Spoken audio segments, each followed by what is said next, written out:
3장을 이제 1장, 말라기 1장, 2장이 다 그 유대 백성들과 유대 그 제사장, 지도자들을 하나님께서 지금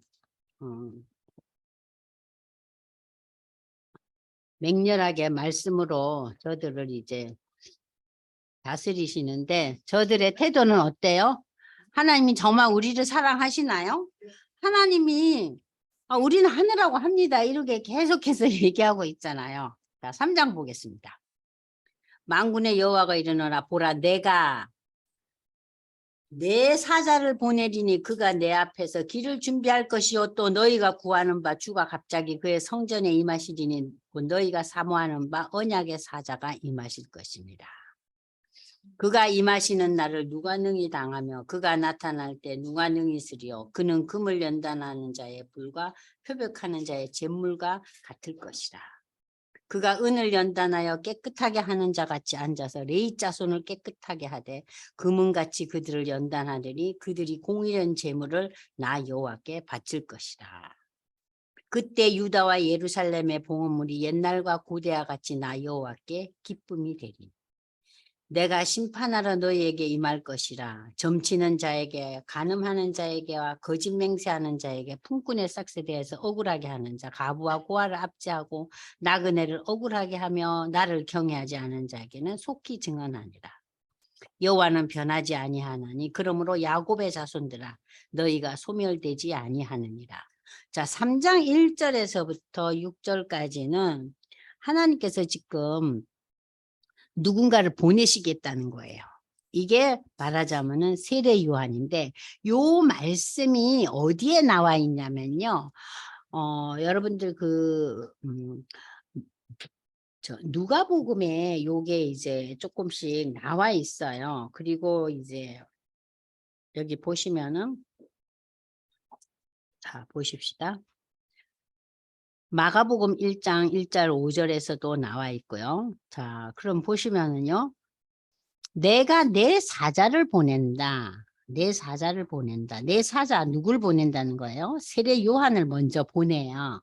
그리고 세례 요한을 보내고 난 뒤에 예수님이 오신다는 거예요. 자, 그러면은 그가 임하시는 날을 누가 능히 당하며 그가 나타나는 때 누가 능히 쓰리요 그는 금을 연단하는 자의 불과 표벽하는 자의 잿물과 같다. 자, 불과 표백하는 잿물과 같다. 이건 어떤 표현입니까? 아주 강렬한 표현이잖아요. 금을 연달하는 불은 엄청나게 센 불이잖아요. 그냥 1, 200도의 불이 아니잖아요. 수천도의 불이죠. 그리고 우리가 이제 옷을 표백할 때 잿물을 넣잖아요. 그럴 때도 이 잿물의 역할이 엄청나잖아요. 그러니까 이 강렬한 역할을 이제 누가 와서 한다고요? 이제 세례 요한이 와서 회개를 선포하면서 이제 시작할 거라는 거예요. 그러면 그때 유다와 예루살렘의 봉헌물이 옛날 고대와 같이 하나님께 기쁨이 되리느냐? 왜냐? 왜 기쁨이 됩니까? 그들에게 회개가 있었기 때문에. 하나님 회개를 기뻐하시고 회개하는 심령에게 무엇을 선물로 줬다 그랬어요? 사도행전에 성령을 선물로 주셨다 그랬어요. 그래서 내가 너희에게 임해서 이 시대에 점치는 자, 간음하는 자, 거짓 맹세하는 자, 품꾼을 억울하게 하고 과부와 고아를 압제하고 나그네를 억울하게 하는 그런 하나님을 경외하지 않은 자들에게는 내가 심판을 하실 것이다. 자, 그러니까 여기서 지금 3장 1절에서 여러분들 6절까지의 말씀은 이렇게 세례 요한이 오는 시대가 온다 할지라도 여전히 이러한 부류의 사람도 있다는 거예요. 그러니까 오늘날 우리의 시대에도 마찬가지잖아요. 지금도 예수 믿는 것을 무식하게 여기는 식자들이 많아요. 여러분들 경험해 보셨죠? 예수 믿으라 그러면은 이제 점잖으니까 겉으로는 아무 내색을 안 해요. 그러나 속으로는 비웃고 있다는 것을 느낌이 오죠. 니나 잘 믿어. 잘 믿는다는 너나 나나 무슨 차이가 있냐. 이런 반응을 얼굴에서 읽을 수 있잖아요. 물론 우리의 삶의 태도가 온전치 못하고 예수를 믿는다 해도 여전히 아까 우리 말씀에처럼 혈기가 나와가지고 성질을 부리고 그래서 좋은 영향력을 발휘하지 못하는 점도 있지만, 그러나 신앙 자체에 대해서 이렇게 뭐 아주 대놓고 내색은 하지 않지만 비웃는 부류들도 많죠. 그죠? 많이 있잖아요. 그런 사람들도 있고, 또 구체적으로 삶에서 이렇게 죄악을 저지른 자도 여전히 있다는 거예요. 그러나 여호와는 변치 아니하나니 그러므로 야곱의 자손들아 너희가 소멸치 않나. 그러니까 하나님은 이러한 세상의 사람들 가운데서도 야곱의 자손들은 뭐야? 아까 에서는 미워하고 야곱을 사랑했다는 건 뭐예요? 하나님의 택함 받은 이 야곱의 자손들, 믿음의 사람들아 너희는 소멸되지 않는다는 건 뭐예요? 하나님의 나라에 들어갈 자들이잖아요. 응? 그러면서 여지까지 야단을 치시면서도 다시 한번 또 세워주셔요. 야곱의 자손들아, 믿음의 후예들아, 나는 너희를 소멸치 않겠다. 너희 가운데 뭘 남겨놓을 거예요? 남은 자를 두실 거란 얘기예요. 만군의 여호와가 일어나 너희 조상들의 날로부터 너희가 나의 규례를 떠나 지키지 아니하면 나도 너희에게 돌아가리라 하였더니 너희가 이르기를 우리가 어떻게 하여야 돌아가리까 하는도다. 사람이 어찌 하나님의 것을 도둑질하겠느냐. 그러나 너희는 나의 것을 도둑질하고도 말하기를 우리가 어떻게 하나님 걸 도둑질하였습니까? 이는 곧 11조의 봉헌물이라. 도둑질 안 했다는 거예요. 그런데 하나님은 11조 봉헌할 때 했다 이거예요. 너희 곧 온 나라가 나의 것을 도둑질하였으므로 너희가 저주를 받았는다. 만군의 여호와가 이르노라 너희 온전한 11조를 창고에 들여 나의 집에 양식이 있게 하고 그것으로 나를 시험하여 내가 하늘 문을 열고 너희에게 복을 쌓을 곳이 없도록 붙지 아니하나 보라. 자, 여기에서 보면은 11조에 대한 그 내용이 쭉 펼쳐지고 있어요. 근데 우리가 많은 이제 믿음의 사람들이 11조 얘기를 하면은 굉장히 어려워하고 힘들어해요. 근데 이 11조의 기본 사상은 10 중에 하나만 하나님의 것이라는 게 아니라 10 모두가 하나님의 것이라는 거예요. 근데 하나님께서 9은 나로 쓰게 하셨어요. 그리고 하나는 하나님의 것으로 구별하라는 거예요. 구별하라는 거. 이건 바치라는 의미보다는 구별하라는 거예요. 전부 다 하나님의 것인데 하나님이 우리에게 몇을 주셨어요? 9을 쓰라고 주셨어요. 그러면은 나머지 하나는 구별해서 하나님의 것으로 네가 구체적으로 표현하라는 얘기입니다. 그래서 여기 보시면은 우리가 프린트해 보시면은 자신의 모든 수입에서 10의 1을 하나님께 드리는 게 11조지만 사실은 전부 다 하나님 거예요. 근데 이 11조가 시작된 최초의 11조는 아브라함이 멜기세덱에 그 처음으로 바친 창세기 14장부터 시작됩니다. 여러분 요거 한번 읽어보겠어요? 창세기 14장 펼쳐보세요.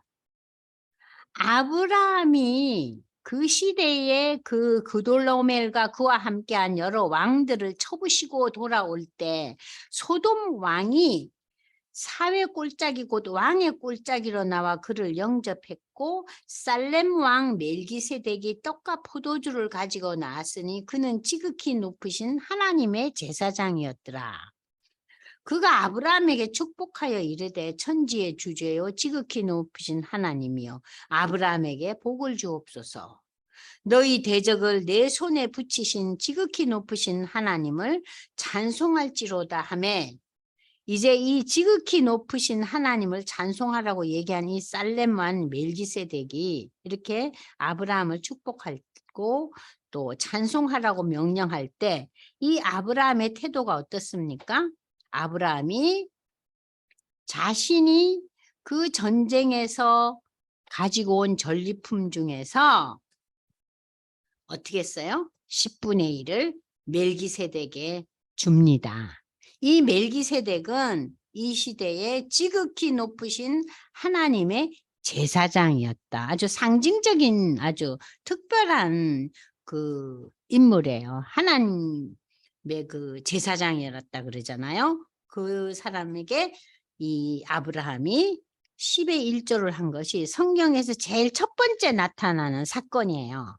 11조를 드린 첫 번째 사건이 아브라함이 하나님의 대제사장 멜기세덱에게 드린 게 첫 번째 사건이고, 그 다음에 이제 우리가 잘 아는 야곱이 베델에서, 그죠? 야곱이 베델에서 드리는 이 11조가 두 번째 거예요. 자, 보세요. 다음을 읽겠습니다. 야곱이 하나님께 11조 바치는 이 베델의 사건들도 이제 유명한 두 번째 그 11조 사건이었죠. 하나님은 구체적인 법조항으로 11조를 레위기에서 말씀으로 지정해 놓으셨어요. 근데 이 11조에 대한 것이 레위기에 쓰여지기 이전에 있었던 11조가 어디 있었어요? 아브라함과 야곱을 통해서 이미 이루어지고 있었다는 얘기입니다. 그 이 11조에 대해서 하나님이 기뻐하신다. 그리고 11조는 성도의 의무요, 또 신앙의 고백이라고 할 수 있어요. 뭐요? 여기 쭉 나와요. 이 프린트에 다 있잖아. 네, 프린트에 있어요. 지금 프린트 보고 있어요. 프린트 4번. 하나님은 11조를 드림으로 기뻐하시고, 11조는 성도의 의무고 신앙의 고백이고 삶에서 구체적인 우리의 그 표현이에요. 지금 저는 프린트 46페이지를 보고 있습니다. 여러분들 보고 계시죠? 네. 그래서 결론적으로 11조는 뭔가 모든 것이 하나님의 소유라는 거예요. 열의 열이 다. 근데 열의 9은 내가 쓰고 하나는 하나님께 구별해 놓는 거예요. 그래서 11조는 모든 것이 하나님의 소유임을 인정하는 믿음 관계, 물질을 누릴 수 있도록 허락하신 하나님께 감사하는 구체적인 신앙인의 행동 표현입니다. 구약에서는 기업 분배에서 제외된 족속이 레위 족속이죠. 그래서 이 11조를 모아가지고 누가 살아요? 레위인들의 생계와 그 당시에 나그네 된 자, 고아와 가부들을 돌보는 구제사업에 이 시대부터 사용되었어요. 그리고 성전이 건축된 이후에는 성전의 유지 보수를 위해서 이 11조로 거두어진 것들을 구체적으로 사용했어요. 그러니까 11조가 나름대로 필요하잖아요. 그죠? 오늘날 우리 교회에서도 그 헌금이 모여진 것을 성전의 그 유지 보수를 위해서 쓰기도 하고, 성전에 이제 여러 가지 관계되어 있는 직원들의 그 보수를 주기도 하고, 그리고 구제사업 또 이런 걸 다 하고 있죠. 그 다음에 이 11조를 받침으로 해서 손으로 하는 범사에, 손으로 하는 범사라는 것은 뭐예요? 우리의 이제 삶에 복을 주신다는 거예요. 손으로 하는 범사라는 건 뭐예요? 우리의 삶이에요. 그러니까는 뭐 어떤 사람은 회사에 가서 일을 하기도 하지만 뭐 주부들은 특별한 자기의 일을 가진 어머니들도 있지만 일하지 않고 가정일을 하는 것도 손으로 하는 귀한 사업이잖아요. 그걸 복을 주신다는 거예요. 모든 손에 복을 주신다는 거예요. 그리고 이 말라기 3장 10절에 오면은 뭐라 그랬어요? 쌓을 곳이 없도록 붙지 않나 한번 봐봐라. 이건 뭐예요? 쌓을 곳이 없을 정도로 풍성한 결실을 주신다는 거예요. 응? 그리고 이제 말라기 3장 11절을 보면은 그 메뚜기를 금하여, 여기 황충이라는 것은 옛날 성경에서 황충이었어요. 메뚜기를 금하여 토지 소산을 멸하지 않고 풍성한 결실을 주신다. 그리고 말라기 3장 12절에 보면은 땅이 아름다워짐으로, 기업이 아름다워짐으로 이 기업이 융성하게 확장되고 성장하면은 결국은 나라와 열방까지 복을 누리게 되죠. 그죠? 그러니까 개인의 그 복이 아니잖아요.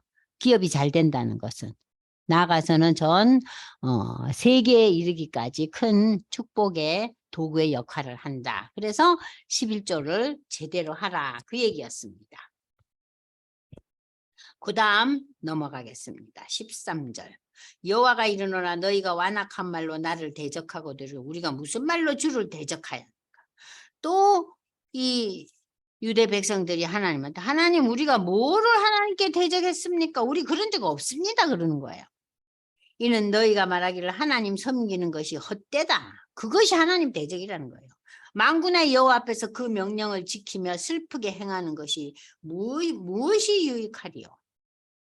자, 너희가 이 헛된 섬김은 아무런 유익이 없다는 겁니다. 지금 우리는 교만한 자가 복되다 하며 악을 행하는 자가 번성하며 하나님을 시험하는 자가 화를 면한다 하노라 합니다. 그러니까 이 유대 백성들이 무슨 얘기를 해요? 아, 교만하고 저잘났다 그러고 온갖 악을 행하고 하나님을 시험하고 불편해하는 그런 사람들도 잘만 먹고 잘 삽디다. 이거는 무슨 얘기입니까? 응? 아, 이렇게 질문을 던지는 거예요. 그때 여호와를 경외하는 자들이 피차에 말하매 여호와께서 그것을 분명히 들으시고 여호와를 경외하는 자와 그 이름을 존중히 여기는 자를 위하여 여호와 앞에 있는 기념책에 기록했다. 하나님의 생명책에 너희의 모든 것이 기록되었다. 뭐 누가 꿈을 꾸니까 그런 꿈 꿨다며요. 자기의 지나간 행동이 다 보이더래요. 예, 얼마나 놀랬겠어요? 그죠? 아우, 뭐 비디오로 찍은 것처럼. 근데 잘한 건 안 보이고 잘못한 것만 보였대요. 그러니까 너무 낯이 뜨겁잖아요. 그러니까 그 얘기는 뭐냐면은 하나님께서 우리를 야단만 치시겠다는 게 아니라 하나님은 모든 것을 알고 계신다. 그 얘기죠. 그죠? 잘한 거 못한 거 다 알고 계시네. 그러니까 그걸 가르쳐서 여기서 뭐라 그래요? 여호와의 기념책에 다 기록되고 있다. 하나님은 알고 계신다는 얘기겠죠?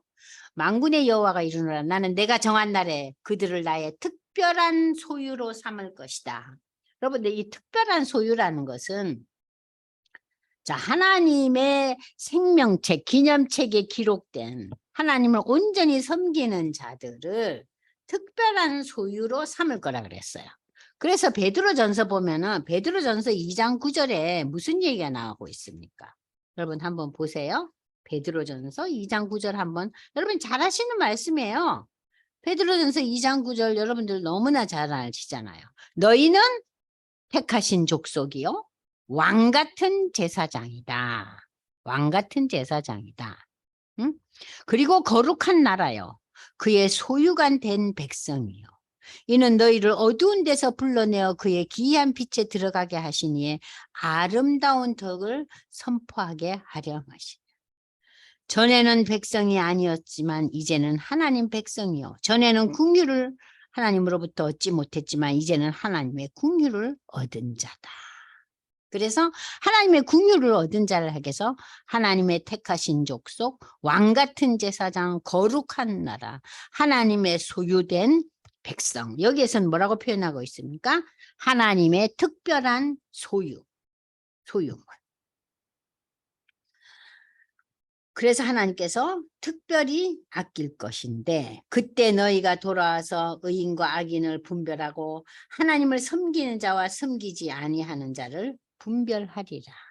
그러니까는 이런 말씀을 우리에게 특별히 이렇게 말씀으로 남겨놓은 것은 하나님께서 의인과 악인을 분명히 분별해 놓으실 것이라는 거예요.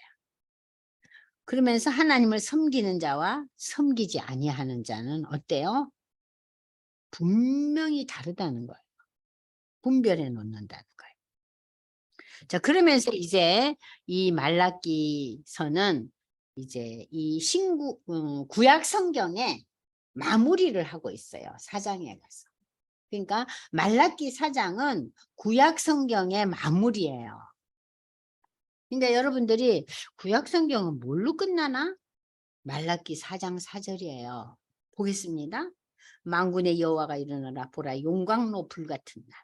용광로 불 같은 날이 뭐예요? 최후 심판의 날이 이르리니 교만한 자와 악을 행하는 자는 지푸라기 같을 것이고 그 이르는 날에 그들을 살라 뿌리와 가지를 남기지 않아. 지푸라기가 불 붙으면 어때요? 순식간에 사라지죠. 내 이름을 경외하는 너희에게는 그러나 공의로운 해가 떠올라서 치료하는 강선을 비추리. 이거는 다 하나님의 구원을 상징적으로 나타내는 표현들입니다. 내 이름을 경외하는 너희에게는 공의로운 해가 떠오르고 치료하는 강선을 비추리니 너희가 나와서 외양간에서 나온 송아지같이 뛰리라. 외양간에서 나온 송아지같이 뛰리라. 외양간에 갇혀 있다가 바깥에 잠시 내보내면 이 송아지들이 어때요? 팔짝팔짝 뛰죠. 좋아서. 그죠? 그러니까 하나님의 구원받은 백성들의 삶을 표현하고 있어요. 또 너희가 악인을 밟을 것이니, 악인을 밟는다는 것은 뭐예요? 악인을 지배하고 그들이 내가 정한 날에 너희 발바닥 밑에 재와 같으리라. 만군의 여호와의 말이니라. 그러니까 악인은 멸망한다는 소리죠. 그죠? 악인은 아무것도 아니라는 거예요. 그래서 우리가 지난번에 우리가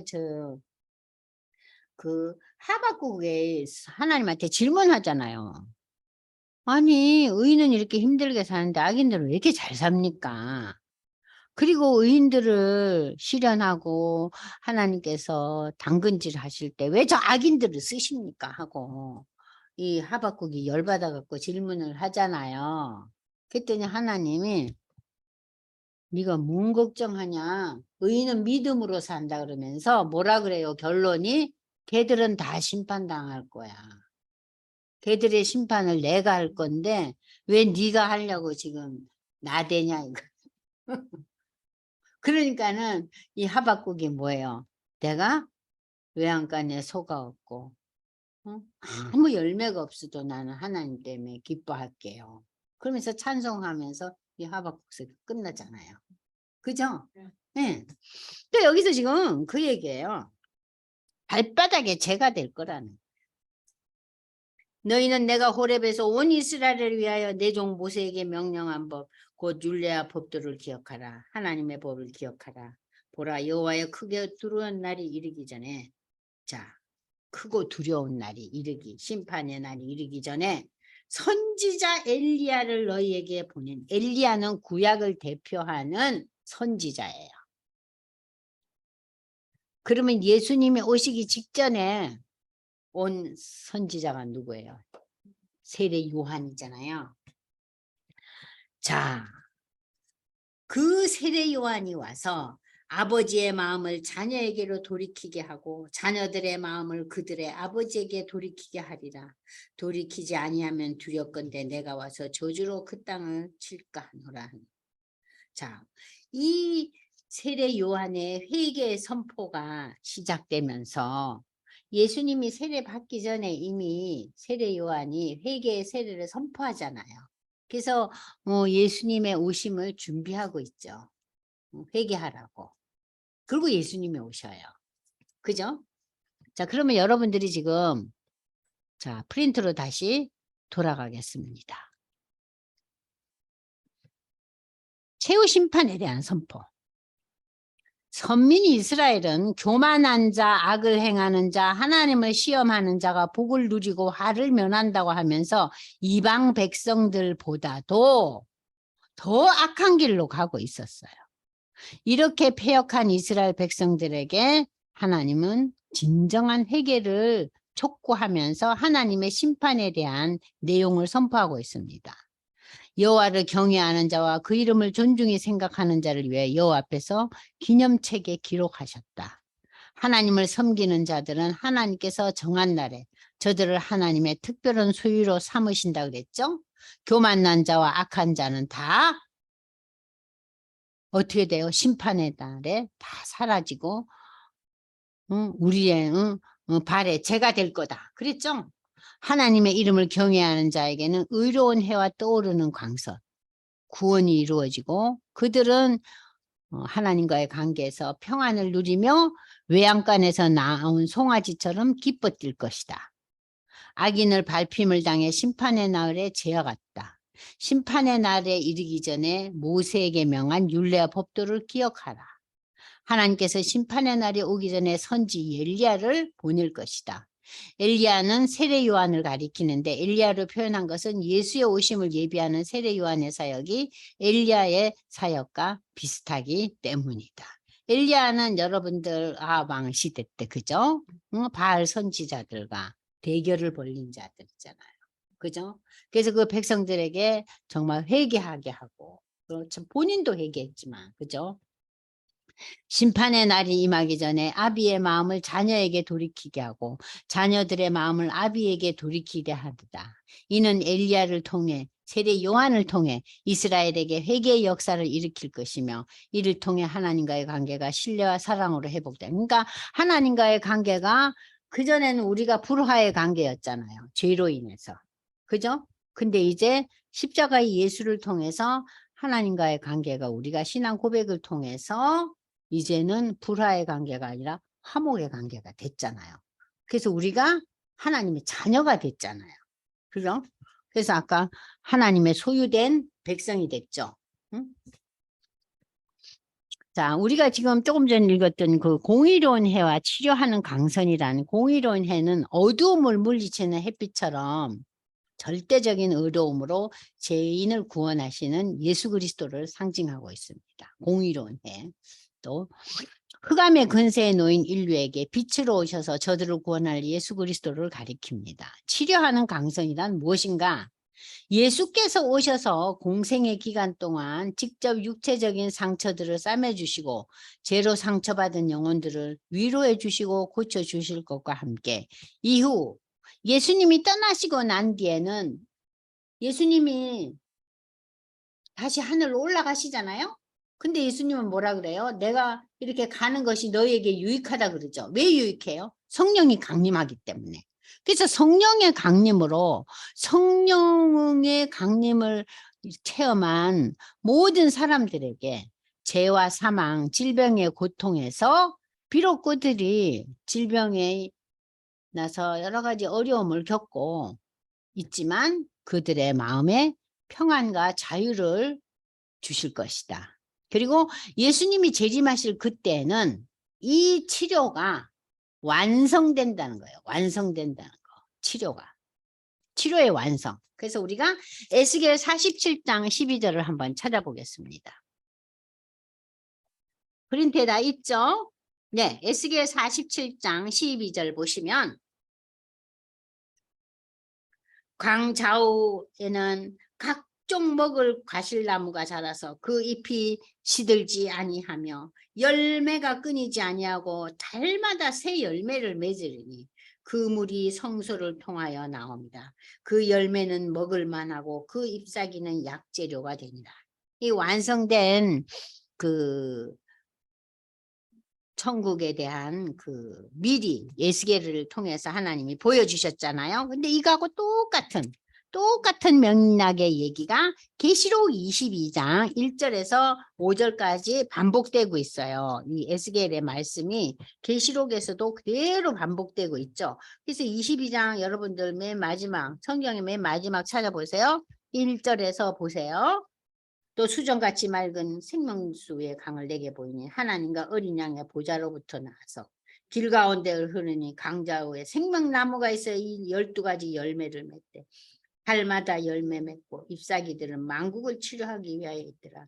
그래서 다시는 저주가 없고 하나님과 그 어린 양의 보좌가 그 가운데 있으리니 그의 종들이 그를 섬기며 그의 얼굴을 볼 터이요 그의 이름도 그들의 이마에 이르리라. 그래서 이제 다시는 밤이 없고 등불과 햇빛이 쓸데없다. 거기가 환하기 때문에 이는 주 하나님이 그들을 비춰주기 때문이다. 그들에게 세세토록 하나님이 왕노릇하리라. 그러니까 우리 인생이 하나님이 왕노릇을 해야 되는데 세상의 가치 기준이 왕노릇을 하게 되면 어때요? 우리의 삶이 어두워져요. 왜냐하면은 그 세상의 왕들의 그 휘둘림에 우리가 사로잡혀 있기 때문에 우리의 삶이 염려, 근심, 걱정과 흑암의 세력에 노출되어 있기 때문에 그렇죠. 그래서 말라기서는 맨 마지막을 지금 어떻게 여러분들 끝내고 있습니까? 이제 예수의 그 초림을 준비하는 엘리야의 얘기가 나오면서, 아니죠. 엘리야의 얘기가 나오면서 세례 요한이 오실 것을 얘기하고, 그 세례 요한의 이후에 이루어질 예수의 초림과 예수의 재림 모든 것을 다 아우르는. 그래서 여기 보시면은 4장 1절에서부터 이 6절까지는 구약을 이제 정리정돈하는 말씀이에요. 여러분들 구약을 한마디로 표현하면 뭐예요? 예수가 오심을 예언하는 기록이 구약이에요. 그 구약의 모든 초점은 누구에게 맞춰져 있습니까? 예수 그리스도에게 맞춰져 있어요. 그러니까 구약은 누가 오신다는 얘기예요? 예수가 오신다는 얘기예요. 다른 말로 표현하면 메시아가 오실 것이다. 우리는 그 메시아를 소망하고 기대하면서 그날을 바라보며 살자는 거예요.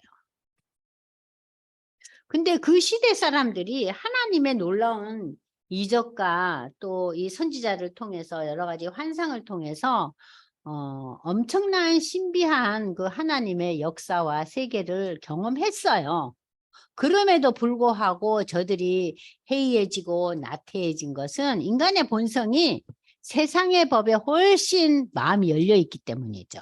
오늘날 우리도 그러잖아요. 성경 읽을 때는 우리의 마음이 제대로 준비된 것 같고, 아이고 이렇게 내가 준비됐을 때 하나님 오시면 좋겠다. 그냥 세상적인 여러 가지 가치관과 세계관에 내가 휘둘려 있을 때 예수님 오시면 안 되는데. 그런 생각들 여러분들 하시잖아요. 그죠?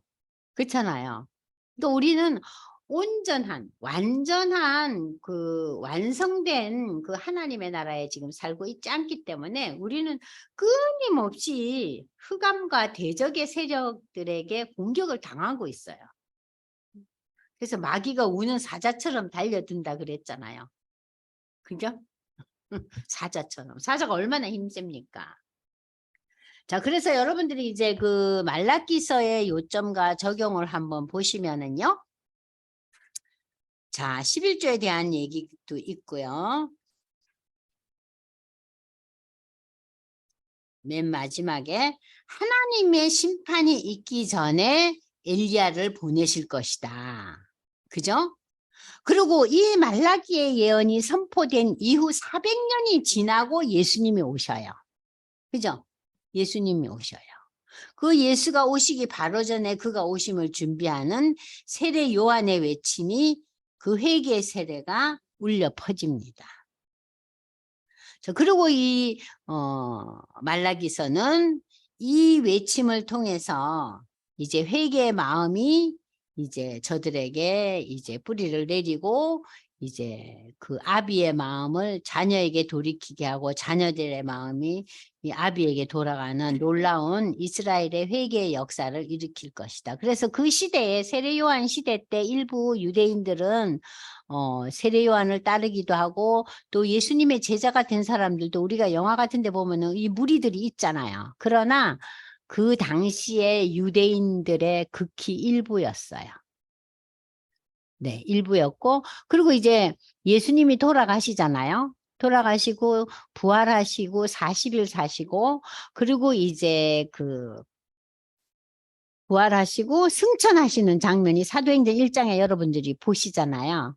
그리고 난 뒤에 이제 여흘이 지난 오순절날 성령의 강림의 역사가 일어나면서 유대인들 중에서 이제 점차 예수 믿는 사람이 늘어나서 그 예루살렘 교회가 커지잖아요. 그죠? 그러면서 이제 스데반이 순교당하고, 그리고 그 핍박이 막 몰려. 그러니까 이 초대 예루살렘 교회가 잘 크지 않으면은 그렇게 심한 핍박이 안 오는데 이 교회가 막 커가니까는 집사 제도를 만들고 이 예루살렘 교회가 막 이렇게 막 차고 넘치고 하루에 3,000명 모이고 막 이랬잖아요. 예수님 시대 때부터. 그러니까는 이 유대인들의 엄청난 핍박 때문에 저들이 흩어지잖아요. 그러면서 흩어지면서 복음은 어떻게 됩니까? 이방으로 나가는 거예요. 그래서 하나님의 역사는 늘 우리가 신비한 역사구나. 핍박과 어두움의 역사로 우리는 생각할 수 있잖아요. 너무 핍박을 겪으니까. 그러나 그 핍박과 어두움의 역사가 결국은 누구에게 강명을 제시합니까? 이방인들에게. 그래서 그리스와 로마와 전 세계를 향해서 복음이 퍼진다. 아까 우리가 읽었던 거 기억나죠? 생수가 동쪽에서 서쪽으로, 겨울이나 여름이나 전 세계를 향해서, 전 시대를 향해서 복음이 펼쳐져 나갈 것이다. 그거예요. 그 다음 읽어보겠어요. 선지자 말라기 시대 이후 신약의 시대가 도래하기 이전 성경은 침묵합니다. 어떤 기록도 없습니다. 이 400년의 시대를 우리는 중간사 시대라고 하는데 기록은 없지만 하나님의 구속사 자체가 중단된 것은 아닙니다. 구약에서 출애굽 시대가 열리기 이전에 이스라엘 백성들이 애굽에서 몇 년 동안 노예 생활을 해요? 430년의 노예 생활을 하는데 어느 날 갑자기 하나님께서 누구를 미리 준비해 놓으셨어요? 모세를 준비해 놓으시고 이 모세에게 나타나서 저들을 출애굽시켜서 가나안으로 인도하는 놀라운 구원의 역사를 우리가 출애굽에 있었죠. 그죠? 그러면 이제 중간기 400년 동안 하나님은 침묵만 하고 있었느냐? 하나님은 예수의 오심을 준비하고 계셨어요. 자, 400년이 지난 시대가 여러분들 어떤 시대입니까? 로마의 시대였어요. 로마의 시대는 인류 역사상 가장 창대한 문화 문명을 달성한 헬라 시대의 그 문화 문명과 로마가 이렇게 합쳐지는 놀라운 인류 역사상 참 대단한 시대였잖아요. 그죠? 그 시대에 예수님이 오신 거예요. 그러니까 이 로마 시대에 이르러 예수님이 이 땅에 이제 사람의 몸을 입고 이제 메시아로 오신 겁니다. 근데 오늘 우리가 코로나도 겪고 지구 이상 기후도 겪고 캐나다는 지금 산불이 나서 난리고 그죠? 온 세계에 지진이 일어나고 이런 걸 보면서 예수님이 오실 때가 다가오는구나. 응? 말세가 다가오는구나. 그런 생각들을 많이 하잖아요. 그러나 그 시기야 그때는 하나님만이 아신다 그랬어요. 우리가 할 일은 뭐예요? 준비할 뿐이에요. 준비할 뿐이다. 그러나 요즘 저희의 시대가 너무나 어머 요즘 왜 이러지? 두려움에 빠질 때가 가끔 있잖아요. 그래서 오늘 저희는 이제 이 말라기서를 마지막으로 이제 끝내면서 다음 시간에 제가 종강하면서 지금까지 배웠던 그 우리 12 소선지서 호세아, 요엘, 아모스, 오바댜, 요나, 미가, 나훔, 하박국, 스바냐, 학개, 스가랴, 말라기 이 12 소선지서를 이제 대표적인 그러니까는 여러분들 머릿속에 호세아 하면은 뭐지? 말라기는 뭐가 주제였지? 미가서는 뭐가 주제였지? 그걸 여러분들이 이제 좀 그래도 머릿속에 마음속에 담아두기 위해서 다음 한 시간은 좀 요약하고 정리하는 시간을 갖기로 하겠습니다. 자, 그러면 여러분들 중에 지금 나와 계신 분 중에 우리 전 집사님 저 미국에서도 듣고 계신데 한 말씀 하실래요? 음소거 하시고 네. 음소거 안 되시네요. 음소거 하셔요. 네. 하셨어요? 네. 잘 안 들리네. 네, 음소거 안 들리시는데,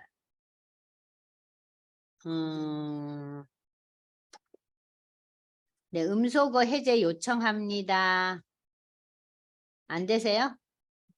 아마 멀리 계셔서, 이제 제가 요청할게요. 해보세요. 안 되세요? 네, 저희한테 이게 들리지를 않네요. 그게 아마 미국에서 해서 그런 것 같아요. 제가 나중에 이제 물어볼게요. 그러면은 다음 주 이 시간에는 꼭 우리 집사님이 한 말씀 할 수 있도록 제가 이 방법을 알아보 볼게요. 네, 그러면은 이제 오늘 저희가 이제 많은 분들이 못 오셨어요. 또 뭐 잊어버리시기도 하고 바쁘시기도 했지만 아무튼 말라기서를 인제 정리하면서 여러분들 나름대로 그 어떠셨어요? 선지서 그 소선지서도 참 중요하죠? 우리가 예레미야나 뭐 예를 들면은 뭐 이사야서 같은 그러한 그 대선지서를 주로 우리 머릿속에 두고 있었잖아요. 그런데 이 소선지서도 나름대로 의미가 참 있어요. 예. 네. 그래서 다음 시간에 우리가 전체적인 거 리뷰하시고 여러분들 이 한 주 동안 그래도 이 좀 어려웠던 스가랴서 다 읽기 힘드시면요. 중요한 부분들만 한번 좀 읽어 보시고 프린트 읽어 보시고 전체적인 거 프린트에 중요한 부분만 한 번씩 좀 보세요. 그럼 제가 다음 시간에 마무리하겠습니다. 기도하겠습니다. 하나님 아버지 감사합니다. 우리가 지난 11주 동안 구약의 소선지서를 공부하였습니다. 참 이 12선지서를 통해서 예수님의 오심을 예고해 주시고 또 예수님의 재림에 이제 이 온 역사와 세계가 완성되는 아름답고 복된 그 역사가 일어날 것임을 다시 한번 새겨보게 하심을 감사드립니다. 우리 인생이 어떻게 와서 어떠한 과정을 거쳐서 결국 어디로 가는지 저희가 갈피를 못 잡고 살다가 예수를 믿음으로 말미암아 우리는 하나님으로부터 왔고 하나님의 인도하심을 받고 결국 하나님의 나라로 들어가는 하나님의 자녀임을 오늘 이 시간 다시 한번 고백합니다. 하나님 우리의 이 고백이 변함없이 이어지며 우리의 삶 속에서 하나님에 대한 그 사랑과 열정이 날이 갈수록 더 증폭될 수 있도록 우리의 삶을 인도하시고 축복하여 주시옵소서. 예수님의 이름으로 감사기도 드리옵나이다. 아멘. 수고하셨습니다.